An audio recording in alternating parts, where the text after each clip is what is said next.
Assalamualaikum warahmatullahi wabarakatuh. Berjumpa lagi kita dalam perbincangan berhubung dengan asas tajwid Al-Quran siri yang ke-15 dalam kita mengenali dan menulis huruf yang ke-12 iaitu huruf hijaiyah yang ke-12 iaitu huruf shin. Itu huruf shin. Dan bagi meneruskan sesi ini, saya terus menjelaskan tentang huruf tersebut, insya-Allah. Okey, huruf sin di sini serupa juga huruf sin. Huruf sin juga iaitu ada 3 lingkup di sini. Pertama, 1, 2, 3. Jadi saya cuba tuliskan supaya nampak bagaimana nak menulis huruf shin. Daripada kanan bawa turun ke kiri sikit dan lengkupkan, dan lengkuk kedua dan lengkuk yang ketiga dia membawah sikit dan kemudian naik ke atas. Dan kita dapati huruf shin mempunyai 3 titik. 1, 2, 3. Itu cara menulis huruf shin. Saya harap kalau tak nampak cara menulis tadi, boleh review balik lah. Tengok macam mana saya menulis huruf shin. Kemudian saya menjelaskan kriteria huruf shin ini.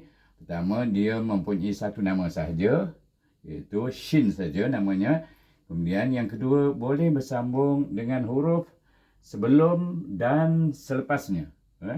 Huruf shin boleh bersambung seperti yang saya jelaskan yang lalu-lalu, yang mana boleh bersambung selepas dan sebelum, iaitu ini sebelum, dia boleh sambung huruf hijaiyah yang lain, dan di depan dia juga boleh sambung huruf hijaiyah yang lain. Kemudian huruf shin menerima titik, di mana dia mempunyai 3 titik. Di atas lengkuknya shin itu terdapat 3 titik di sana. Baik, kita pergi kepada yang paling penting, iaitu makhraj huruf shin.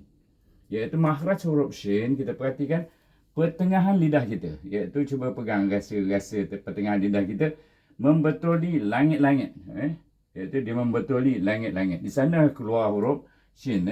Iaitu pertengahan lidah kita naik ke atas, betul-betul dia nak naik ke atas, di situlah keluar huruf shin. Baik, perhatikan sifatnya pula. Sifatnya hamas juga seperti sin, iaitu nafas terlepas dengan berangin.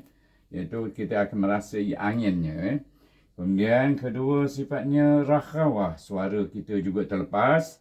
Kemudian sifat biasa yang kita pernah dengar banyak kali, istifal, pangkal lidah tidak terangkat semasa menyebutnya, sebab dia berkaitan dengan makhraj, berkaitan dengan pertengahan lidah. Baik. Kemudian infitah, antara lidah dengan langit-langit terbuka bila nak menyebut hurufnya, nak mengeluarkan hurufnya itu terbuka. Itu antara lidah dengan langit-langit. Kemudian ismat, dia tidak keluar dengan cepat, iaitu sebab dia tertegah daripada segera terkeluar. Kerana sifatnya yang lain-lain itu membuatkan dia jadi begitu. Kemudian sifat yang keenam ialah sifat safir. Di sini saya ubah, iaitu kita SHA ini mewakili, SH itu mewakili sod. Itu safir. Jadi saya gunakan ejaan yang baru, iaitu SH, iaitu untuk menunjukkan dia huruf sod, bermula huruf sod. Baik, safir ini seperti yang lalu kita telah terangkan, iaitu bunyinya berdesir dengan kuat seperti suara unggas atau suara binatang yang lain-lain. Iaitu dia berdesir. Shin, shin, serupa juga dengan sin, shin. Jadi dia ada safir. Baik, kita ulang balik semula tentang huruf shin. Huruf yang ke-12, kita ada lagi 17 huruf untuk mengetahui makhraj dan sifatnya. Jadi yang ke-12 adalah huruf shin dalam siri yang ke-15, iaitu kita perhatikan, saya ulangkan, iaitu mempunyai satu nama saja, boleh bersambung dengan huruf sebelum dan selepasnya, sebelum dan selepasnya. Kemudian menerima titik, ada 3 titik huruf shin. Kemudian makhrajnya pertengahan lidah membetuli langit-langit. Bila kita sebut pangkal lidah tadi, keluarnya huruf shin itu di antara perut lidah tu, pertengahan lidah, perut lidah membetuli langit-langit, naik ke atas gitu. Antara lidah dengan langit-langit terbuka pula, infitah, Istighfar, pangkal lidah tidak terangkat. Infitah, iaitu antara lidah dengan langit-langit terbuka bila huruf shin itu keluar. Kemudian ismat, tertegah daripada segera terkeluar. Dan kemudian yang keenam, iaitu safir, iaitu berdesir dengan kuat seperti suara unggas. Jadi itulah penjelasan tentang huruf shin. Dan kita akan berjumpa lagi dalam siri yang ke-16 mengenali huruf yang berikutnya. Itu huruf yang ke-13 insya-Allah. Pada siri yang ke-16 kita akan berjumpa lagi. Dan dengan itu saya sudahi dengan wabillahi taufiq wal hidayah. Wassalamualaikum warahmatullahi wabarakatuh. Assalamualaikum warahmatullahi wabarakatuh. Selamat datang kepada sahabat-sahabat semua di dalam perbincangan kita berhubung dengan tajwid, iaitu berhubung dengan asas tajwid Al-Quran dalam siri yang ke-16. Di dalam tajuk kita mengenali dan cara menulis huruf hijaiyah, huruf Shad. Jadi dengan itu saya berpesan lagi, jangan lupa subscribe, like dan share kepada teman-teman yang lain, iaitu sahabat-sahabat yang lain, agar sama-sama kita dapat faedah daripada perbincangan ini dan juga kita mendapat iaitu pahala daripada Allah SWT berupa rahmahnya insya-Allah dunia dan akhirat. Jadi sama-samalah kita menumpukan perhatian kita dalam penjelasan huruf-huruf hijaiyah yang pada hari ini iaitu huruf Shad. Silakan. Baik. Perhatikan huruf Shad di sini, iaitu ini huruf Shad, dan cara menulisnya huruf Shad, iaitu saya tunjukkan cara menulisnya dulu, iaitu di bawah sini. Kalau ini garisan, saya contoh, ini garisan kata dalam buku. Jadi kita pergi daripada tepi kiri ini bawa ke kanan, kemudian bawa dia satu lekuk sini, iaitu seperti huruf nun. Jadi itulah cara menulis huruf Shad. Jadi sekali lagi saya tunjukkan iaitu bagaimana menulis huruf Shad. Misalnya kata tidak ada garisan. Jadi kita daripada kiri bawa ke kanan, naik ke atas, membulat dan turun. Kemudian kita buat satu lagi seperti belang, nampak? Iaitu dia tak ada titik. Itulah saja huruf Shad, cara menulis huruf Shad. Yang paling penting yang kepala dia ni. Baik. Perhatikan di sini bahawa Shad ada satu nama saja, mempunyai satu nama. Yang kedua, dia boleh bersambung dengan huruf sebelumnya dan selepasnya. Kemudian dia adalah huruf yang tidak menerima titik, dan kita perhatikan tidak ada titik huruf ni. Kalau dah ada titik, dia akan berubah menjadi huruf lain. Baik. Yang paling penting yang sini saya bintangkan iaitu makhraj huruf dan sifat huruf. Iaitu kita pergi kepada makhraj hurufnya keluar antara, iaitu huruf Shad keluar antara hujung lidah membetuli tengah dua gigi kacip atas. Itu gigi kacip, tuan-tuan tahu gigi kacip sebelah atas tu gigi yang dua tu, yang besar daripada gigi-gigi lain. Baik. Pergi kepada sifatnya, iaitu dia punya sifat hamas, di mana nafas kita bila menyebutnya nafas kita terlepas, iaitu berangin. Kemudian yang kedua, dia mempunyai sifat rakhawah, suara juga terlepas masa menyebutnya.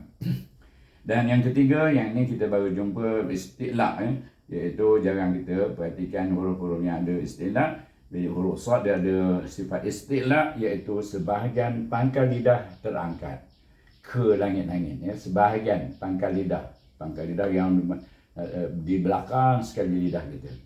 Kemudian itbaq, iaitu terangkat lidah menutupi langit-langit. Semasa menyebut huruf Shad ini, lidah kita tu terangkat dan menutupi langit-langit sebelum dapat dia keluar daripada rongga mulut kita. Kemudian dia ada sifat ismas, dia adalah tertegah daripada segera terkeluar, yang lambat keluarnya, kerana kita nak meletakkan lidah kita bertentangan dengan dengan membetuli tengah-tengah dua gigi kacip tu, jadi dia ambil masa, jadi dia tak terus keluar. Kemudian sifat yang keenam, sifat yang terakhir ialah sifat safir, di mana dia bila sebut dia berdesir dengan kuat seperti bunyi suara unggas atau suara binatang-binatang yang lain, insya-Allah. Baik, saya ulangi, iaitu huruf yang ke-13, huruf hijaiyah yang ke-13 ialah huruf sad. Mempunyai satu nama, boleh bersambung dengan huruf sebelum dan selepasnya. Maksudnya sebelum sini dan selepasnya. Maknanya sebelum boleh, selepas pun boleh. Baik. Kemudian yang ketiga, dia tidak menerima titik dan kita tak ada perhatikan ada titik di sana. Itu maknanya tidak menerima titik. Kemudian huruf bagi mahraj huruf pula, dia keluar, iaitu huruf sad keluar antara hujung lidah membetuli dengan dua gigi kacip atas. Kemudian yang berikutnya ialah sifatnya. Yang penting iaitu dia adalah bersifat hamas bila menyebutnya nafas terlepas dan berangin.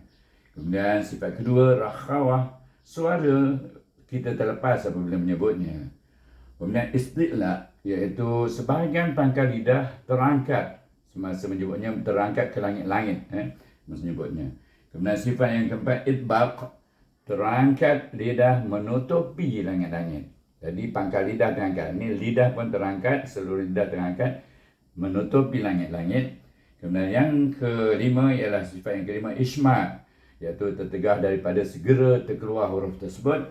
Kemudian safir, di mana bila menyebut huruf sad ini dia berdesir dengan kuat seperti suara unggas atau suara binatang. Jadi itulah saja penjelasan tentang huruf hijaiyah yang ke-13, iaitu huruf sad dalam siri yang ke-16 ini. Dan kita akan berjumpa lagi juga dalam siri yang akan datang, iaitu mencukupi semua sekali 29 huruf hijaiyah, iaitu ada lagi lebih kurang 26, ada 16 lagi huruf yang akan kita perbincangkan di dalam asas tajuk Al-Quran ini. Dengan itu saya sudahi dengan wabillahi taufiq wal hidayah. Wassalamualaikum warahmatullahi wabarakatuh.